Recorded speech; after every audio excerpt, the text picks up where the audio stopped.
саламатсыздар урматтуу Чалкан медиа каналынын көрөрмандары. Өлкөбүздө алынган акыркы сааттагы жаңылыктар менен сиздерди тааныштырабыз. Биздин каналыбызга катталып ой пикирлериңиздер менен бөлүшүңүздөр. Тарыхый учур Кыргыз Республикасынын футбол курамасы дүйнө чемпионатынын 3-баскычына жолдомо алды. Кыргызстандын футбол боюнча курама командасы Оман менен 1-1 эсебинде тең чыкты. Оюндун 20-мүнөтүндө топ бурчтан чыгарылып Элдияр Зарыпбеков гол киргизди. Беттештин 57-мүнөтүндө омандыктар ийгиликтүү чабуул жасап эсепти 1-1 кылып теңеди. Бул дүйнө чемпионатынын тандоо турунун 3-баскычына чыгуу үчүн тайпадагы соңку оюн болду. Натыйжада Д тайпасында Оман курамасы 13 упай менен биринчи, Кыргызстан 11 упай топтоп 2026-жылкы дүйнө биринчилигинин кийинки баскычына жана 2027-жылы боло турган Азия кубогунун финалдык бөлүгүнө экинчи жолдомону илип кетти. 3-орундагы Малайзия 10 упай алса, Тайбей бир дагы упайга ээ боло алган жок. Эскерте кетсек, оюн Омандын Маскат шаарында өттү. Урматтуу Москвадагы мекендештер, Кыргызстанга жүк салууну каалап, бирок кимден жиберүүнү ойлонуп жаткан болсоңуз, биз сиздерге ишенимдүү ишкерди сунуштайбыз. Бул ишкердин аты жөнү Зайырбек Маматкаримов. 12 жылдан бери иш алып барган командасы сиздин аманатка кыянаттык кылышпайт. Кыргызстанга салган жүгүңүздү күндүн аптабына же кыштын ызгаарына калтырбастан атайын жүк сактоочу кампасы Бишкек шаары Профсоюз көчөсү 38/1 дарегинде жайгашкан. Жүктү Москванын бардык жеринен өздөрү алып кетет. Алган жүктү Кыргызстандын 7 дубанына жеткирүүнү да кепилдешет. Кыргызстанга жумасына 2 машина жиберилет. Жүк баасы көлөмүнө жараша 500 рубльдан өйдө баланат. Дареги Нижегородское метросу, Перовское шоссе 9, строение 7. Байланыш номерлери +7 926 788 70 70, +7 929 624 63 64. Жакында Нарында электр мотоциклдерин чогулткан ишкана ачылат. Жакында Нарын облусунда электр мотоциклдерин чогултуучу завод ачылат. Бул тууралуу облустагы өкүлчүлүктөн кабарлашты. Маалыматка караганда 11-июнда облус жетекчилиги Кытайдын Кашкар шаарындагы Сигант Синдзян Гуажи Мауи компаниясынын өкүлдөрү менен соңку сүйлөшүүлөр жүргүзүп, анын жыйынтыгында заводдун ишке киргизүү макулдашылган. Мотоциклдерди чогулта турган завод Нарын эркин экономикалык аймагында иш алып барат. Ат башы районунун Карабулак участогунда курулган кургак порт жана бонттук логистикалык борборунда жайгашат. Эки тараптуу сүйлөшүүлөргө ылайык 20-июнга чейин техникалардын тетиктери Кытайдан алынып келинип, уюштуруу иштери жүргүзүлөт жана июндун аягында завод ишке кирет. Ишканада 2 жана 3 дөңгөлөктүү электр мотоциклдери чогултулат. Жаңы завод ишке кирсе, жумуш орундары түзүлүп, жергиликтүү бюджетке кошумча салыктар түшө баштайт. Орунтаев Лалафодо курулушка лицензия $100,000 сатылат. Лалафо маркетплейсинде курулушка лицензиялар сатылып жатат. Бул тууралуу парламенттин транспорт, коммуникация жана курулуш комитетинин жыйынында мамлекеттик курулуш агенттигинин директору Нурдан Орунтаев билдирди. Анын айтымында, биринчи деңгээлдеги курулушка уруксат кагазы $100,000 сатылууда. Учурда лицензия өзү 1,000 сом эле турат. Азыр биз наркы 150,000ден 1,5 миллион сомго чейин көтөрүүнү сунуштайбыз. Ишкана өзгөрүп, кайра катталса, компаниянын аты өзгөрсө, анда уруксаты жокко чыгарылат дейт ал. Каттоодон өткөндөн кийин курулуш компания 1 жыл ичинде ишти баштап, салык төлөбөсө анын ишмердиги токтотулат. Азыр лицензия алыш үчүн кранды ижарага алат. Калган материалдарды дагы эптеп топтоп эле ээ болушкан. Колундагы күрөгү жок, бирок уруксат кагазы бар. Текшерүү учурунда биринчи деңгээлде иш алып барган 50 компания гана өзүнүн ишмердигин ырастай алды. 23 компаниянын иши 3 айга токтотулду дейт ал. Орунтаевдин маалыматында өлкө боюнча курулушка 7730 лицензия берилген.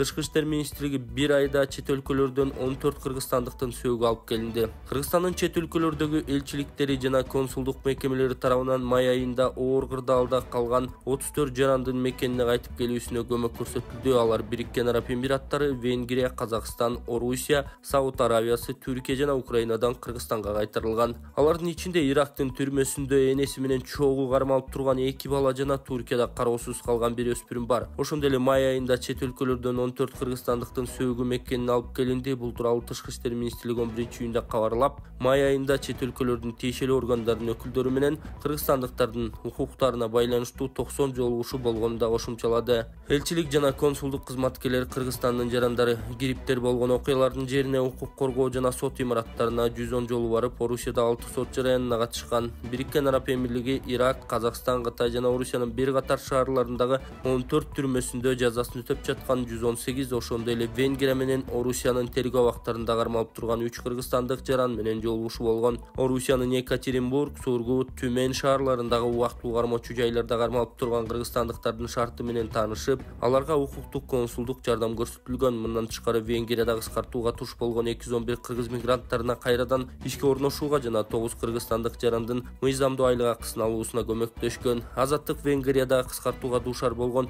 200дөн ашуун кыргызстандык мигранттар ара жолдо калганы тууралуу кабарлаган. Расмий маалыматка караганда миграцияда жүргөн жалпы кыргызстандыктардын саны 2024-жылдын 1-кварталында 655 миң кишини түзгөн. Анын 410 миңден ашууну Орусияда. Тышкы иштер министрлигинин маалыматында кыргызстандык мигранттардын саны соңку жылы Орусияда, андан кийин Түркияда кыскарган.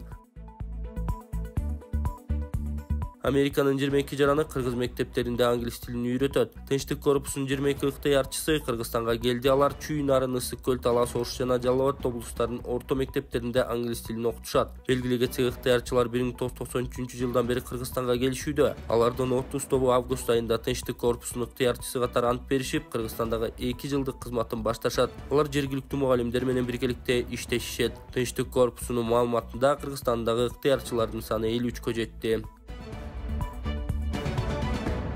Дагы $21.000 чогулуп калса, мен баламды алып чыгат элем. Бул Эл үмүтү фондунун жетекчиси мен Болотбек Айдаркулов. Ушул досубуздун алдына келип турабыз. Бул досубуз өзүңүздөргө белгилүү болгондой, ошол армияда кыргыз элинде кызмат өтөп, палчандардын катарында ошол дос болуп жүргөн. Ошол палчан достору кайрылып, ушул досубуз ушундай ооруга чалдыгып, окусаң кырсык болуп, аварияга учурап, ушундай акыбалга түшүп калды деп айтканына байланыштуу кележеге $9.000 буйруса чогулду. Дагы $21.000 жетпей турат туугандар.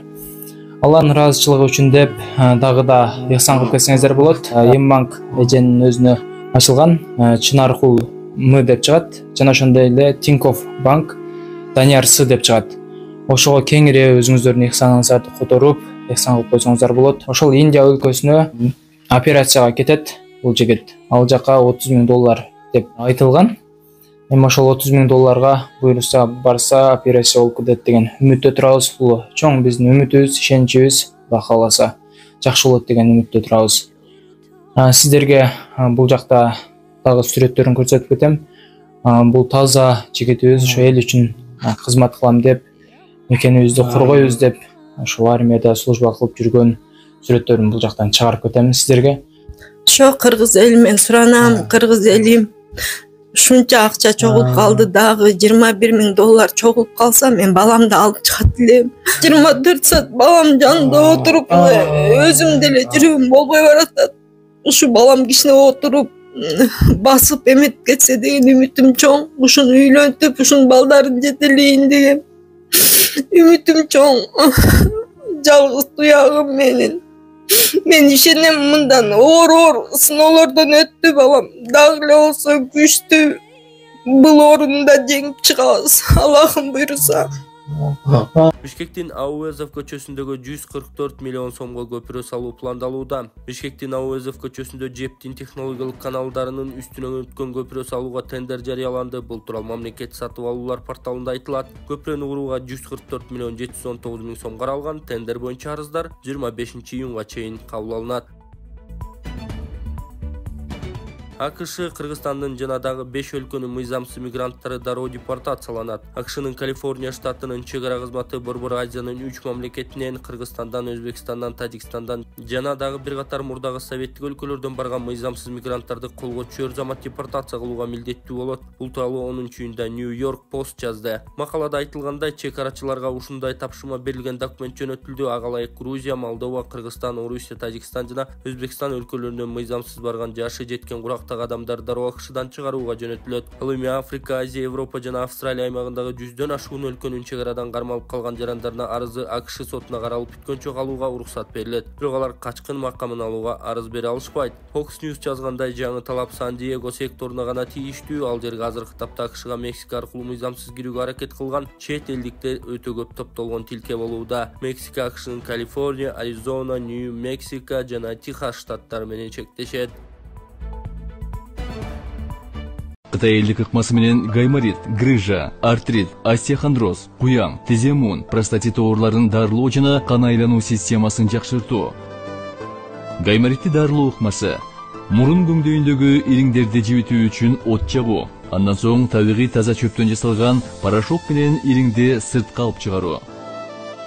Грыжа, остеохондроз, тизе муун жана суук тийген ооруларды дарылоо ыкмасы. Ооруган жерге гандин же жөнөкөй тил менен айтканда дары чөптөргө сугарылган таякчалар менен массаж жасоо.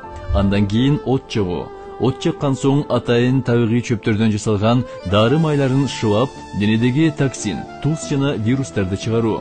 Келип 100% кепилдик менен ден соолугуңузду чыңап кетиңиздер. Кененирээк маалымат алуу үчүн экраныңыздардагы номерге кайрылыңыздар. Баткенде 2 жашар кыз токмоктолуп ооруканага түштү, өгөй ата кармалды. Баткенде 2 жашар кыздын ооруканага түшкөнү фактысы боюнча жаңы жагдайлар билинип, өгөй атасы кармалды. Бул тууралуу ИИМден билдиришти. Маалыматка караганда Баткенде 2 жаштагы кыз денесинен жараат алып 7-июнь Баткен облустук биргелешкен ооруканасынын сыныктар бөлүмүнө түшкөн. Бул факт ошол эле күнү Баткен милициясынын маалыматтардын электрондук журналына кокустук катары катталып текшерүү иштери жүрө баштаган. Бул окуя наристеге байланыштуу болгондуктан Баткен облустук ички иштер баш башкармалыгынын ыкчам тергөө тобу түзүлүп, окуяны тыкырыйлыктеп, бул жагдай боюнча жыйналган материалда кылмыш жаза кодексинин 138-беренесинде уруп сабап кыйноо көрсөтүлгөн кылмыш белгилери бар болгондуктан кылмыш иши козголуп, аталган кылмыш иши боюнча наристе кыздын таянеси арыз менен кайрылган. Аталган кылмыш иши боюнча тергөөнүн жүрүшүндө Баткен районунун Бужум айылынын 40 жаштагы тургуну шектүү катары сурак алынып, убактылык кармоочу жайга киргизилди. 230 000 сомдук 2/6-ынчырды уурдоого шектүү аял киши кармалды. Кызыл Кыя шаарынын 42 жаштагы тургуну Таштемир Ажы соода базарынын ичинде орун алган алтын саткан дүкөнүнөн белгисиз адамдар тарабынан жалпы баасы 230 000 сом болгон 2/6-ынчыры уурдалып кеткендигин билдирип, арыз менен кайрылган. Бул тууралуу Баткен облустук милициясына маалымдашты. Бул арыз кылмыш жаза кодексинин 205-беренеси уурулук негизинде катталып, сотко чейинки өндүрүш иши башталган. Милиция кызматкерлери тарабынан ыкчам иликтөө иш-чаралары уюштурулуп, кылмыштын изи Суу Электе Ош облусунун Окат районунун 34 жаштагы аял аныкталып кармалды. Уурдалган буюм өз ээсине кайтарылып, учурда тергөө иштери улантылууда. Депутат Бекешев соттук талаш-тартыштар түнү менен уктабай жүргөн жарандардын пайдасына чечилбей келет. Укук тартиби боюнча парламенттин комитетинин отурумунда жымжырттык жөнүндө жана Кыргыз Республикасынын укук бузуулар жөнүндө кодексине өзгөртүүлөрдү киргизүү тууралуу мыйзам долбоору биринчи окууда каралып, колдоого ээ болду. Демилгечилер Жогорку Кеңештин депутаты Сейитбек Атамбаев жана Дастан Бекешев, депутат Дастан Бекешев белгилегендей, жаз мезгилинде жарандар оюн-зоок жайларынан көбүнчө көп кабаттуу үйлөрдүн биринчи кабатына же көп кабаттуу үйлөрдүн жанында жайгашкан кафе, бар жана ресторандардан чыккан ызы чууларга көбүрөөк даттанышат. Мыйзамдарды либералдаштыруу жарандардын укуктарын акыркы орунда калышына алып келгендиктен милициянын санитардык кызматтардын баруусу ал тургай соттук талаш-тартыштар түнү менен уктабай жүргөн жарандардын пайдасына чечилбей келет. Мыйзам долбоору тынчтыкты жана эс алуу убактысын камсыз кылуу боюнча төмөнкүдөй талаптарды белгилөөнү сунуштайт. Анын ичинде ызы чуудан корголгон жайлардын жана аймактардын болушу, тынчтыктын жана бейпилдиктин бузулушуна алып келген аракеттерге жоопкерчилик, жарандардын тынчтыгын жана эс алуусун бузууга жол берилбей турган убакыт мерчемдери. Талкууда депутат Рустамбек Советбек уулу мыйзам долбоору ишкерлерге тоскоолдук жаратпашы керектигин айтып, өзүнүн сунуштарын берди. Депутат Айсулуу Мамашева жарандардын саламаттыгын эске алуу менен мыйзам долбоорунун актуалдуулугун белгилеп, эс алуу жайларында ызы чууну нормаларын сактоо зарылдыгына токтолду. Депутат Алишер Эрбаев мыйзам долбоорун колдоого алып, анын аткарылышына жана керектүү каражаттардын бөлүнүшүнө көңүл бурган. Депутат Бакыт Тентишев мыйзам долбоорун ишке ашууда ызы чуунун нормаларын өлчөөчү техникалык каражаттардын толуктугуна жана иштөөсүнө кызыккан.